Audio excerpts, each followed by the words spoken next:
할렐루야. 오늘은 7월 3일 월요일입니다. 오늘 우리에게 주신 하나님 말씀은 디도서 2장 11절의 말씀입니다. 모든 사람에게 구원을 주시는 하나님의 은혜가 나타나.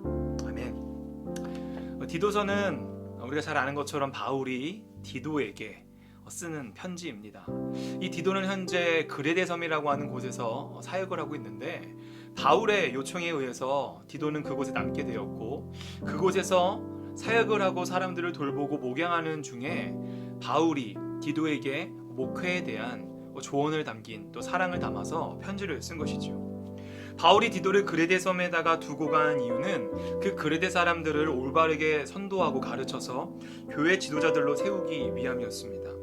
그런데 그냥 일반적인 사람도 그렇게 교회 지도자로 세운다는 것이 쉽지 않은 노릇인데, 디도서 1장의 이야기를 보면 이 묘사하고 있듯이 거짓말과 게으르며 악한 짐승이라고 할 정도로 이 그레데 섬 사람들은 구제불능과 같은 사람이었다고 합니다. 실제로 이 당시에는 누군가가 너 정말 그레데 사람 같구나 라고 하는 말은 욕이라고 여겨졌을 정도로 이 그레데 사람들이 얼마나 타락했고 얼마나 죄를 많이 짓는 삶을 살았는지 우리는 유추할 수 있습니다. 그래서 바울은 오늘 2장에서 2절부터 10절까지는 구체적인 바른 교훈을 전합니다. 그리고 11절에서 14절은 그 근거를 제시하고 있습니다. 특별히 오늘 바울은 총 6부류의 사람들에게 교훈을 전하고 있습니다. 그 6부류는 이렇습니다. 늙은 남자, 늙은 여자, 젊은 남자, 젊은 여자, 종들, 그리고 마지막으로 디도에게 어떤 모습으로 살아야 하는지 권면하면서 그 이유를 말하고 있는 거죠. 여러분, 바른 교훈에 합당한 삶이란 듣는 사람에 따라서 다르게 적용할 수 있습니다. 그 사람의 신앙 수준, 삶의 처지, 나이 및 신분에 따라서 그 바른 교훈을 적용하는 방식이 다 다르기 때문입니다. 그래서 바울은 이 세대의 풍조가 아닌 복음 안에서 합당한 삶이 무엇인지에 대해 아주 구체적으로 말을 하고 있죠. 이 6부류의 사람들에게 이야기를 전하고 있지만 오늘 그걸 다 다룰 수는 없고, 그 중에서 특별히 오늘 본문에서 이 디도에게 권면한 부분을 조금 살펴보려고 합니다. 왜냐하면 신앙생활을 하는 우리가 아직 예수님을 모르는 이들이나 그 교회 밖에 있는 사람들에게 복음에 합당한 삶을 나타내기 위해선 디도에게 했던 그 권면은 바로 우리에게도 적용되어지는 권면이기 때문입니다. 바울은 디도에게 지도자란 자신이 가르치는 바가 옳다는 것을 몸소 보여주어야 한다고 이야기하고 있습니다. 범사의 선한 일로 본을 보여야 한다고 말이죠. 여러분, 본을 보이는 것보다 더 좋은 교육은 없습니다. 그렇게 본을 보이는 삶을 사는 것만큼 좋은 전도와 선교는 없다고 사람들은 말하기도 합니다. 단순히 입에 바른 소리나 교과서에 나올 법한 어떤 도덕적인 말들, 정말 좋은 말들은 듣는 이로 하여금 귀감이 될 수도 있겠으나, 때로는 그렇게 말로만 전해지는 것은 한 귀로 흘려 보내기가 쉽습니다. 실제로 대한민국 교회에서도 많은 이들이 교회를 다니다가 교회를 떠나게 되는 사태가 있었는데, 우리는 그들을 흔히 말해 가난한 교인이라고 이야기하기도 합니다.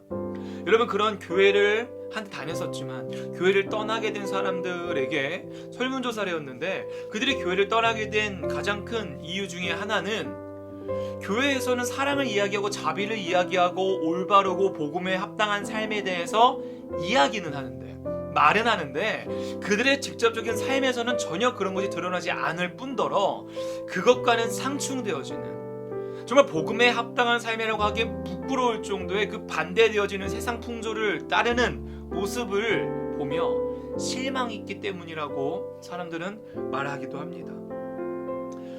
여러분, 우리 그리스도인들은 그 예수를 믿지 않는 사람 혹은 교회를 떠난 이들에게 몸소 본을 보여줌을 통해서 그들에게 그리스도가 누군지를 가르쳐줘야 합니다.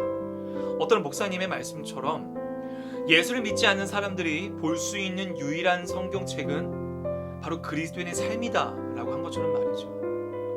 여러분, 성경 좋지요. 진리의 말씀이죠. 하지만 예수님을 믿지 않는 사람들이 있어서 그 책은 그저 그냥 두꺼운 책일 뿐일 수 있습니다. 정말 그들이 그 성경을 믿음으로 반응하게 하고 그 성경을 통해 예수님을 알게 하기 때까지는 바로 그들의 그리스도인들의 삶을 통해서 귀감을 받고 그 삶의 본을 통하여서 예수님이 어떤 분인지를 알 수 있다는 것이죠. 오늘 읽었던 11절 말씀은 모든 사람에게 구원을 주시는 하나님의 은혜가 나타나라고 이야기하고 있습니다. 여러분, 하나님의 복음은 평등합니다. 누구에게나 열려 있습니다. 하지만 그 복음이 귀하다는 것을 깨달은 이에게 주어지는 바로 선물입니다. 모든 이에게 열려 있지만 그것을 붙잡고 받아들이는 사람은 그 믿음으로 하나님을 바라보고 하나님을 내가 믿음으로 신뢰하는 사람에게 그게 주어지는 거죠.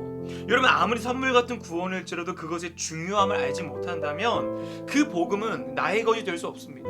구원은 다른 사람의 이야기가 되기 쉽습니다. 그래서 우리 그리스도인은 예수를 알지 못하는 이들에게 바르고 건강한 교훈에 합당한 삶을 통해서 그리스도의 복음을 전해야 하는 통로로서 살아야 할 것입니다. 사랑하는 성도 여러분, 오늘 하루 살아가시면서 바울이 디도에게 했던 권면들, 여러분, 이 디도가 마주하고 있는 대상들은 일반 사람이 아니라 정말 악독하고 게으르고 거짓말투성인 정말 구제불능한 사람들입니다. 그런 사람들에게조차 복음을 전하는 데 있어서 디도는 어쩜 내키지 않았을지 모릅니다.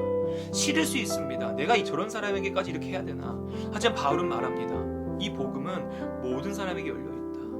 그리고 그 사람들도 그 복음을 받아들일 수 있는 대상이고 하나님이 사랑하는 자녀들이라고요. 그래서 디도에게 비록 힘들 수 있고 인간적으로 내키지 않을 수 있지만 그들에게 본을 보이고 가르치고 지도자를 세우라고 권면하고 있는 것입니다. 우리들도, 여러분, 우리 친한 사람들, 좋아하는 사람들을 섬기고 사랑하는 거 어렵지 않죠. 그러나 우리랑 상관없고 때로는 우리가 싫어할 수 있는 그런 사람들에게조차 정말 믿음의 본을 보여서 그리스도의 사랑을 전할 수 있는 저와 여러분 되시길 주님의 이름으로 축복합니다. 기도하겠습니다. 하늘에 계신 우리 아버지여, 이름이 거룩히 여김을 받으시오며 나라가 임하시오며 뜻이 하늘에서 이루어진 것 같이 땅에서도 이루어지이다. 오늘 우리에게 일용할 양식을 주시옵고 우리가 우리에게 죄 지은 자를 사하여 준 것 같이 우리의 죄를 사하여 주시옵고 우리를 시험에 들게 하지 마시옵고 다만 악에서 구하시옵소서. 나라와 권세와 영광이 아버지께 영원히 있사옵나이다. 아멘.